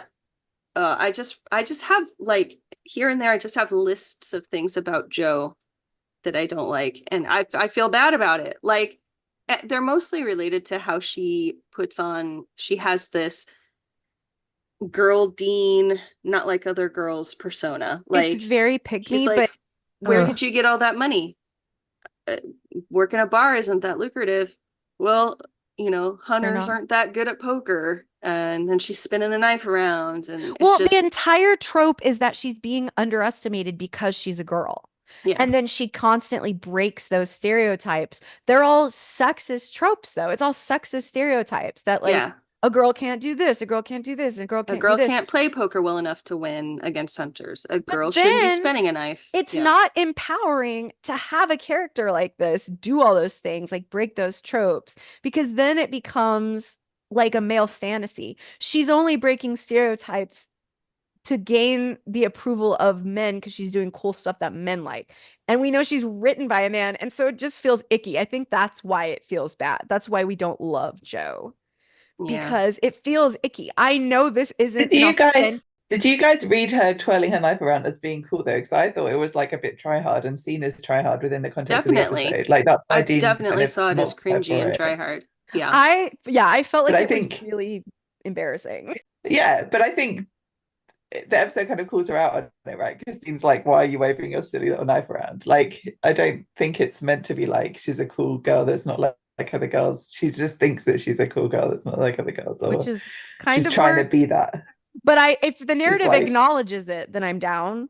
Um, when she hands it over and it's her dad's knife, then Dean is like, oh, like, Yeah. then this is cool. I don't know. Like Dean thinks he's calling her out, but he's not really, because it turns out the knife has Yeah. meaning. But then So again, it is condescension because he's like, look at this little girl with her tiny little knife. I'll give her a real knife because I'm a man with a right. big And dick. she's You know, like, like, check it out. You'll see that I'm actually not like other girls. sorry, I'm It's grieving the death of my father, which your father actually caused I here. actually so had a memory of like when watching it, I was waiting for someone to say to her, like, why are you waving that knife around? You're going to actually hurt yourself, which I thought happened, but obviously didn't happen. But that's what I kind of thought that I remembered happening. She's just But literally doing this. It looks it's not stupid. even, yeah, No one it's not even even, trained yeah. her on how to fake look cool with it. It's like, why did y'all do this to this Yeah. poor that's what I girl? mean. I feel like that's Joe trying to show that she's like a tough hunter person, and I don't think Sam and Dean are particularly impressed by it. But Oh, Ooh, I well, don't Sam's know. not there. which is more forgivable. Something I wanted to point out is like her being like, it's my way of being close to my dad. Tell me what's wrong with that. And Dean's like, nothing. I'm like, I've got one. He died doing that job. You could also die. It ruined everyone's life that you've ever met because like you work at a hunter pub, like you know how bad everyone's life is. Like, I get what you're saying. Like, you want to be close to him because he died and you miss him, but like, do you want to put your mother through the same pain as losing you? Like, Like, I don't know your dad, but I'm pretty sure he wouldn't want you to die by yeah. being disemboweled He's by a not demon. John. Like, John does want that for his sons, but like right. I assume most hunter dads aren't like that, maybe. I don't know. Yeah. Well, and Dean goes off a little bit on good parents, kind of sidewise admitting he didn't have a good parent. Like, I think Yeah. when he's talking about you should tell Ellen what's going on, Mm-hmm. you have Yeah, a good parent, you should listen to her. Mm-hmm. Like, And appreciate her because definitely. he not like everybody gets good parents. she wants to protect you instead of Yeah. use you as a tool for her own shit, like Yeah. John. Yeah, Ugh. It makes me very sad. yeah. So, Whew. um, letting Joe go alone into the wall when they had to go in the wall to try to find the victims was very stupid, especially because she is the exact victim profile of the spirit they are claiming to go after. Like, come on. And she And, has already admitted that that's why she's there. mm-hmm, Okay. So you're trying to get caught? She's small. Yeah. Then it happens to another girl. mm-hmm. Not Sam with a metal detector, I said. Oh, yes. Which is Oh, very cute. I yes. was like, what are they looking for? And then they find it and they open up like this old sewage hatch and there's roaches everywhere, which I was like, oh my God, They're disgusting. CG roaches, right? Yeah, but they make that crickly, crackly little Oh, noise. You know what they're ugh. gross, so gross. Gross. Um, I said the only time women get a starring role in Supernatural is when they are being victimized. We get to see a woman hunt and then she gets kidnapped, which eventually Yeah. that just becomes Sam. But um And I guess Oh, is there a time when I'm wrong? Like, is there a time I'm not thinking of? Like, I guess Sarah didn't. about what? Oh, What I just said about like them being victimized. Sarah goes along with the hunt. She's never victimized. um, Yeah. Eventually, like Ruby will come and she's like, Well, you know, sometimes Bella gets one over on them to start mm-hmm, off with. mm-hmm. I mean, Although So we'll eventually, get better. Jody. I always yeah, forget about her and I love her so Jody much. and Charlie, I guess. her sidekick, oh, Charlie gets she sticks around for a while. She's Yeah, also but not a romantic well, Bella interest. dies too. Yeah. Bella dies, Ruby dies. yeah. We only get them for a little while. Yeah. But I Doing Jody that, almost Jody we everybody get for a dies. long time. Mhm. Yeah. And the other lady Um, cop.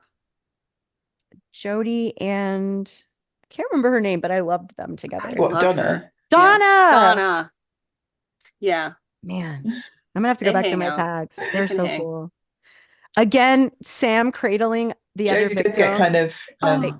close and like all that the long fingers like just stroking her hair, being like, "You're okay." Again, I would be tapped by a spirit if that was like the payoff. I mean, the way she reached out of the like little like slit in her Mhm. enclosure or whatever was sort of creepy to the point where I was like, is this just the ghost pretending to be a To be her. survivor? Like, but it was just her, I guess, being creepy. Yeah, I Man, just love that he was like holding her, like she was like yeah, clinging to him, and I was like, that would be me. that would be me. Absolutely. Joe, though, how terrifying to wake up in a space and just look up and see the bloody scratch marks of the girls who have died here before you. Like, No, thank. terrifying. No, thank you. Terrifying. No wonder she's scared. But then she also gets him off of her with her knife, her pure With iron her knife. tiny little baby knife, yeah. Yeah. So I Take guess that, flipping it Dean. around really helped. I don't know. Yeah. She flips it around right on him. Flip it. And Ellen is furious. I really I really love like them all four driving back because the way that they reveal that she's there, they show Dean in the front seat, they show Joe in the back seat, and then Sam. And I was like, why is Sam back there? And they pull to the front, Ellen's in the passenger seat. And I was like, oh shit. And like Yeah. mom's mad, everyone's like looking at each other like, Silent. and then I thought I saw the car and I was like, oh, another bromance, but it's gonna have Joe mm-mm. involved too. And I Let's like the saddle up youngest for ones are it. in the And then back seat, like they're the kids.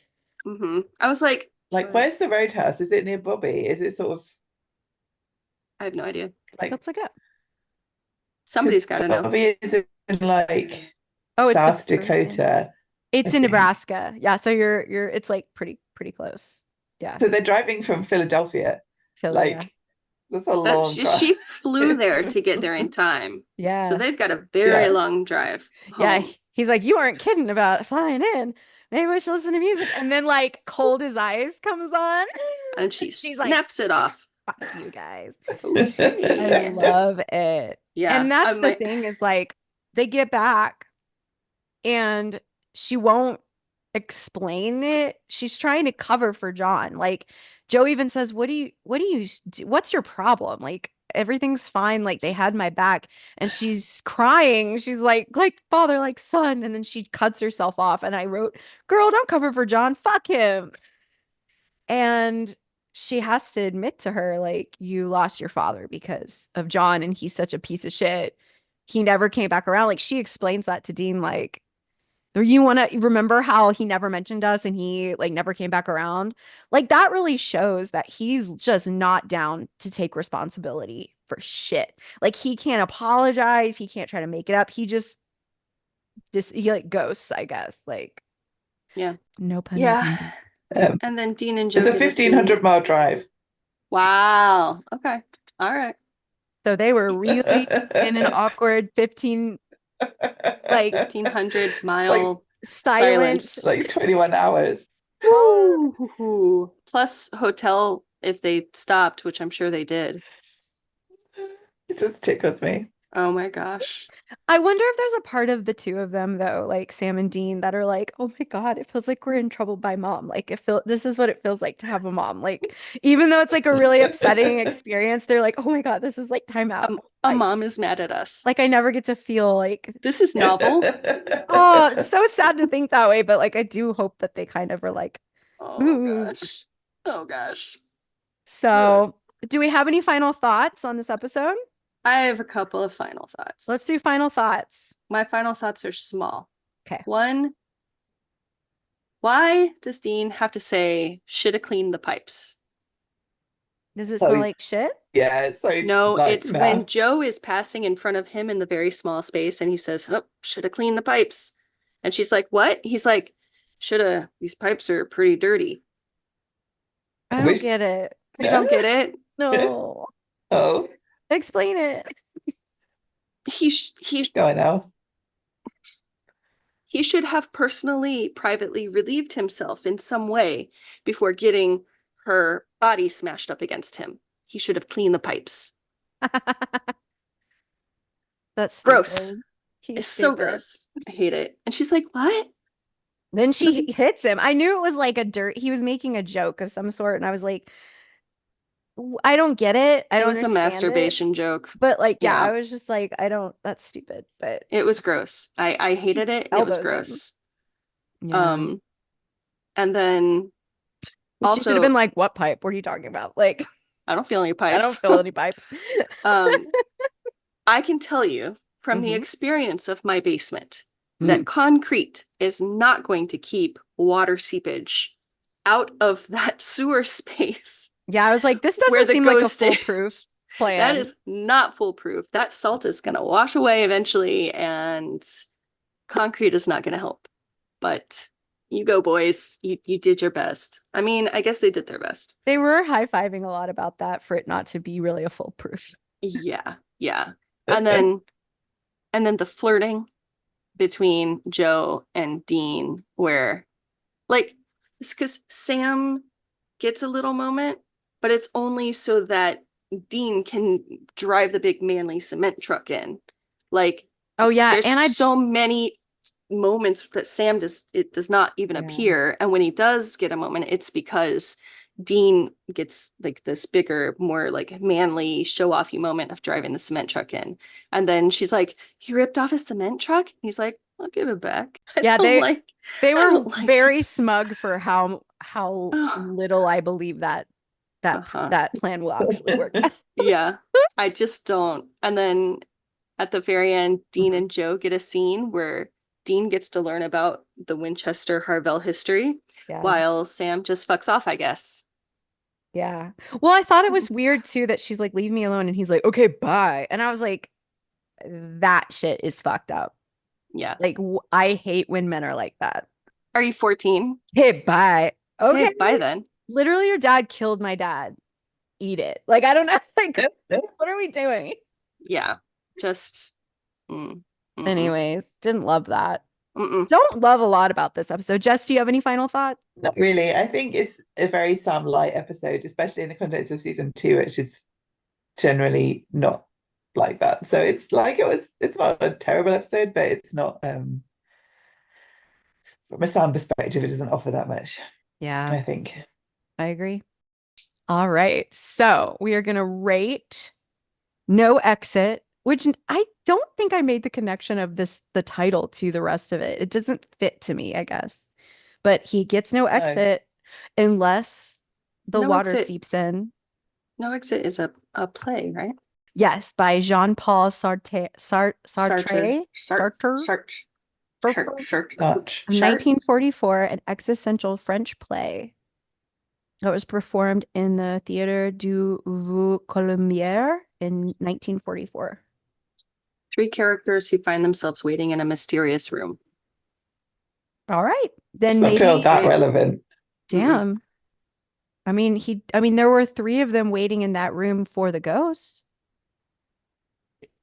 Yeah, but like I mean, supernatural writers, I don't get it. they're so sophisticated, so I bet that's the reference. Okay. They are meant to act as each other's torturers.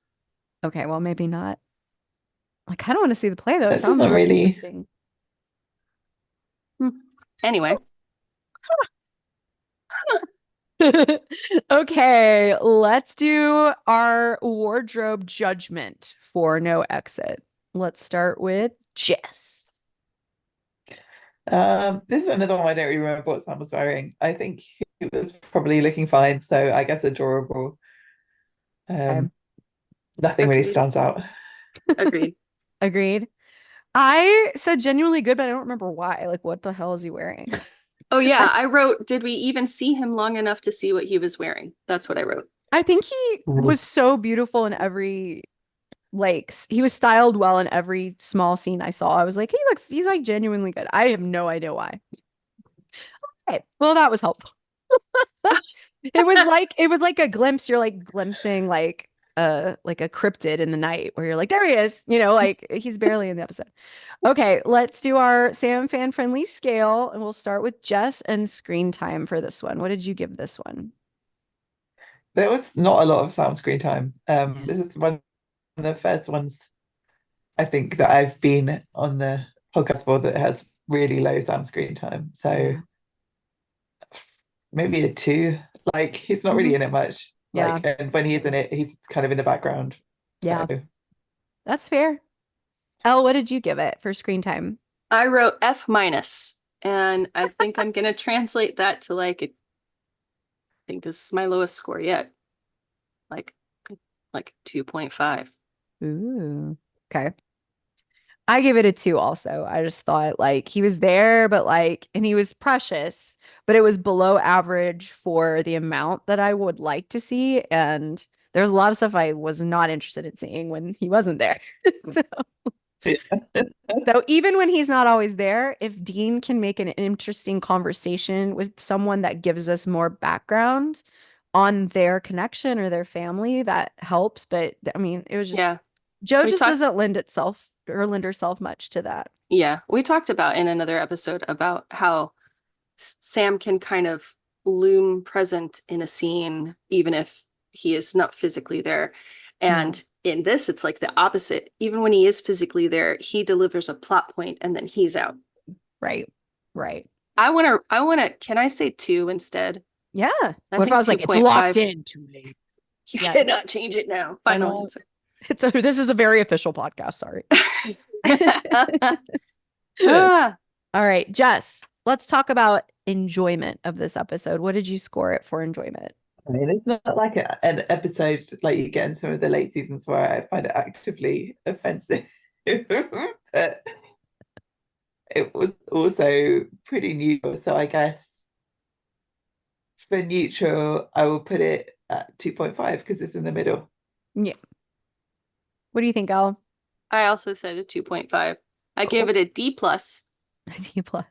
I gave it because oh, go ahead. I'm so sorry. I was just gonna say because he gets to show off serial killer knowledge. That's And he's wrong about it. what he I got. mean, in He universe, raised the he's score a correct. little bit. They Yeah. changed who H.H. Holmes was in the universe of Supernatural, but yes. Yeah. Mhm. I gave it a three because I was just like, yeah, it's like middle of the road. It's average. I didn't hate it. There are episodes I hate because I'm like, this was terrible and it made me feel unhappy. So I was like in the middle. Like I was just like, whatever, like fine, a three. Um, okay. Our final one is Heart Eyes. Jess, what did you say for Heart Eyes on this episode?